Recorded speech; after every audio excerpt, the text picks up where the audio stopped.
ఈరోజు వీడియోలో ఇలాంటి ప్యాంట్స్ ఏ విధంగా రీయూజ్ చేయొచ్చు అనేది చూపిస్తానండి. ఇవి ఒకసారి చిరిగాయంటే చాలు ఎన్నిసార్లు కుట్టినా ఇంకా చిరుగుతూనే ఉంటాయి. సో దీన్ని నేను ఇక్కడ వీడియోలో చూపిస్తున్న విధంగా యాక్చువల్లీ కట్ చేసుకోవాలి. కానీ ఇవి కట్ చేసేదానికంటే కూడా ఇలా మనం చేత్తో నేను ఇక్కడ వీడియోలో చూపిస్తున్న విధంగా కట్ చేస్తేనే ఈజీగా అయిపోతుందండి. అంటే మనకి స్టిచెస్ అనేవి సమానంగా ఊడొచ్చేస్తాయి. సో అందుకే నేను అలా చేశాను. అండ్ కింద వైపున మనకి దలసరిగా ఉంటుంది కదా, సో ఆ పార్ట్ నేను కట్ చేసేస్తున్నాను. ఇలా కట్ చేసిన తర్వాత పైన మనకి ఎలాస్టిక్ భాగం కూడా విడిగా మనం కట్ చేసేసుకోవాలి.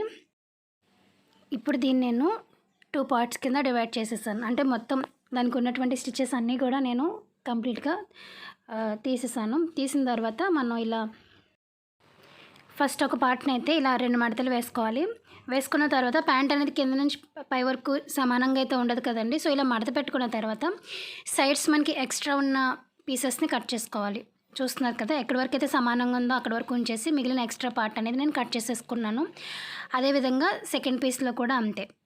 జస్ట్ నేను ప్యాంట్ మొత్తం స్టిచెస్ ఉన్నవన్నీ కూడా తీసేసాను.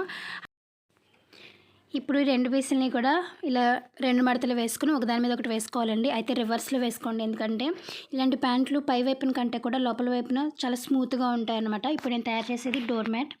సో డోర్ మ్యాట్కి ఏంటంటే పై వైపునకి మనకి అంత వాటర్ అనేది పీల్చుకోదండి. సో లోపల వైపుకి అయితే మనకి మీరు ఎప్పుడైనా అబ్జర్వ్ చేయండి, లోపల కొంచెం స్పాంజ్ టైప్లో అలా ఉంటుంది. అంటే సో ఇలా ఒకదాని మీద ఒకటి పెట్టేసుకున్న తర్వాత దీన్ని మనం 4 వైపులా కూడా కుట్టేసుకోవాలి. మీ మిషన్ దగ్గర అవ్వట్లేదు అని అనుకుంటే కనుక చేత్తో అయినా స్టిచ్ చేసేసుకోవచ్చు. నాది కూడా దలసరిగా ఉన్న ప్లేస్లో అవ్వదండి. సో అలాంటి టైంలో నేను చేత్తో స్టిచ్ చేసేస్తాను.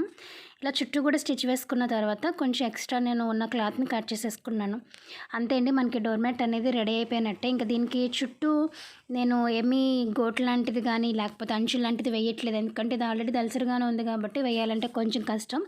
కాకపోతే కొంచెం డిజైన్గా ఉండడం కోసం నేను ఏం చేస్తున్నానంటే, మనం కట్స్ ఇస్తాం కదా, సో అలాగే నేను కొంచెం కట్స్ లాగా ఇచ్చాను అంతే. ఒక 1 ఇంచ్ ఆర్ హాఫ్ ఇంచ్ గ్యాప్లో మొత్తం 4 వైపులా కూడా కత్తెరతోటి చిన్నగా కట్ చేసుకున్నాను. జస్ట్ డిజైన్ లాగా ఉంటుందని ఉద్దేశంతో. సో అంతే అండి, చాలా ఈజీగా మీకు డోర్ మ్యాట్ అనేది రెడీ అయిపోయినట్టే. ఒక 5 మినిట్స్ పడుతుంది అంతే మీకు కటింగ్ అయిపోతే కనుక.